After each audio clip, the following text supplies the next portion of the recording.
Hey there, good morning. When I first began this journey, I used to sit in the mornings after my kids were on the bus and my husband was at work and before I had to get down into my office, and I would go upstairs into my prayer room in front of my altar and light a candle, and I would pray the rosary. And before I would begin to pray the rosary, I would have a little moment, a personal moment that I would spend with the Marys, talking about my day. I would call out to Mary, the mother of all, to the Magdalene, and to all the Marys whose names are called that are so convoluted and confusing and whatever, but they all listen and they all show up. And I used to call it Coffee with the Marys. And I would journal for myself what I would think and feel and hear. And I've decided that this practice is something that can be shared. And so we will do Monday morning Coffee with the Marys. Now, I am making this video on Sunday because I spent this weekend thinking about Coffee with the Marys, and I also thought about and was given the very first thing to share with you, and so here we are. This weekend, I was praying the Sorrowful Mysteries. It was actually on Friday. I pray the Sorrowful Mysteries on Fridays. I tend to personally, before I actually pray whatever we're praying when we gather together in community. And as I was praying the Sorrowful Mysteries, I got to the Crucifixion and I was really paused and focused there. I find that sometimes, and maybe this happens to you, that when I'm really praying and I'm really connected and I'm in that place, the words are falling from my lips, the beads are moving through my fingers, but there's another part of me that allows that to happen, and I hear, right? I begin to hear and feel, sometimes experience something, and it's happening simultaneously. So it's actually really beautiful, and I feel very grateful and privileged that I get these experiences when they happen. On Friday, the crucifixion was where I was in this place. And generally what I have to do is, if I don't write it down, it just gets lost. And so lost as in I believe it gets integrated into my being, but in order to speak it, I need to write it. And so I wrote it down, and I'm here to share this with you today for our Monday, May 5th, yes, Coffee with the Marys. What I heard and what I felt about the crucifixion was directly related to what we're feeling and experiencing today in the world. There is tremendous suffering, pain, fear, grief, anxiety. The Marys felt pain, fear, grief, anxiety. However, they showed up, stood beneath the cross, took down the body of Jesus or Yeshua, laid him to rest, and faced their new reality. In Catholicism, we are often taught that this holy day, the sacrifice of Jesus this day, was what enabled the freeing of sins, which enabled to me, what I have heard and saw in my prayer meditation was this path of light to be created for our souls to follow in our own death. And I believe that that's true, and I actually hold on to that with every piece of my being. I pray sometimes, right? May I just be able to recognize the path of light and follow it. But there's more.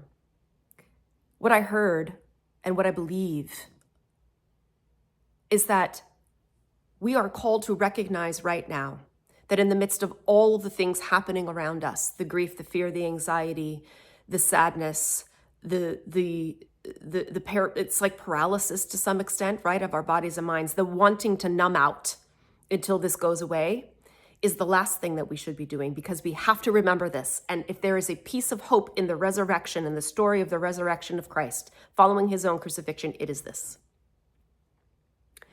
Is that the God we call God, right, the Father, to me, I find this to be a silly term, a silly word, because we as humans cannot understand, comprehend, and should not try to label and box in God. It's ridiculous, frankly. It's something this energy, this being that exists is beyond our ability to comprehend it. We will try to create a story around it because that's what human consciousness does, is we want to create a story. We want to make it make sense. You can't. This energy, this being allowed the crucifixion to take place. Christ, in his agony in the garden, he knew what was coming up, right? If you heard what I had to say yesterday, right, there was this bubbling up of energy. He knew that it was all of it was coming to a head. It's why he was there. He was there to kind of pull the right, I'm going to push the button.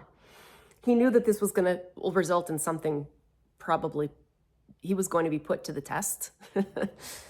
And he stayed loyal to this path. And ultimately what ended up happening is that he made himself so vulnerable. His vulnerability was beyond our comprehension in this moment, because he submitted to the will of us, the will of the collective, which was enabled by the will of the Father, Mother of the cosmos, who said, let's see what they choose. We have to understand that we had a direct, right? The human race, people at that time, we directly chose the other thing. We directly chose Barabbas. We freed the convict in order to crucify, torture, and murder the Son of Man. In allowing that to be, being of all, allowed it, Yeshua knew this was going to be the case. He said it to Pilate. Pilate says, do you not know that I have the power over you for you to live or you to die? And Jesus says, you have no power over me. If my kingdom were here, this would not even be happening. This wouldn't even be a conversation. And then, of course, Pilate says, what, so you are a king? He's just like, look, you aren't going to get it. I ain't going to even bother, because this is even out of your hands. You think you have a choice? You don't have a choice. This is all going to go down as it's supposed to, and so be it. And I'm here. I'm here for it, because that's what's asked of me right now. I'm going to flow in the current of the Spirit of the God, Mother of all things, that lives within me, and it will be as it will be, and I am going to trust that, is what Jesus basically said. Here's the thing I need you to hear. Can we wrap our heads around the fact that we, as a people, crucified and murdered the Son of Man, the Son born of the Holy Sophia through a woman named Mary?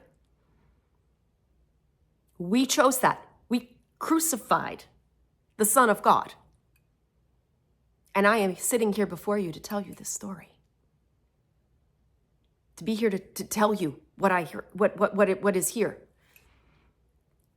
This is the thing that landed so firmly in my heart. Do you understand that there was a moment when Jesus turned over his Spirit, that there was a vacancy, a hole created in the universe so vast and so profound that it, again, is beyond our comprehension, and the suffering of the world as a whole, the vacancy of the light of the world was felt in ways that we cannot understand, could not be described, and will never be able to be described. The temple broke in two, right? There was it is beyond our comprehension. There was a direct contraction and expansion of an energy that is beyond our understanding when Yeshua turned over his Spirit. When the human body died, and the Spirit was born into this vastness that I cannot describe to you, but can only feel and experience. We are still here. Is there anything worse that we could have chosen? We killed the Son of God. We murdered, people murdered the Son of Man. And we are here to tell the story. What I felt, heard, and recognized in this moment as I finished the last Hail Mary was, now, imagine the love of God. Imagine the love of this being for you. You chose to murder the very gift that I've given you, and I'm still here. The love that surrounds us and is within us, even the murder of its own cannot take away that love. Do you understand what I'm trying to say?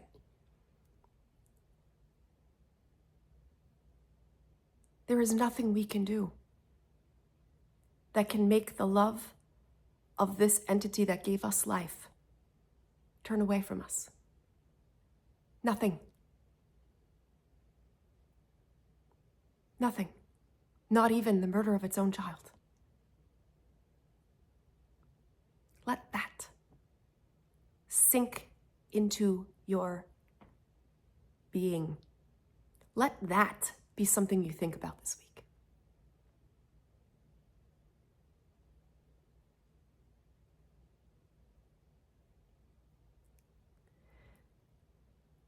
There is nothing that we can do that can take away the life, the love that Yeshua embodied away from us. It changed form from the Son of Man to the Son of all, to the Trinity, reunion. It's just reunion with the Trinity in a new form. This is also part of the example that we will rejoin that same form. He was made human to show us the resurrection, but to remind us more than anything of the love that exists within us, that is eternal, can never, ever, ever be taken from us, and is who we truly are. More than anything, is who we truly are. We are a piece of that God. And when we are connected to it and we know it, our lives completely and utterly transform.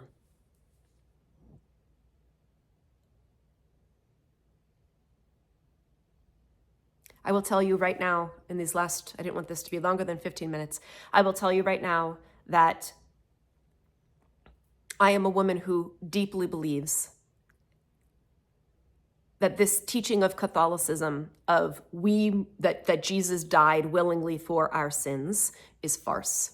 It is a way to keep us small and contained, but right, to be fearful that we are these terrible beings, right? That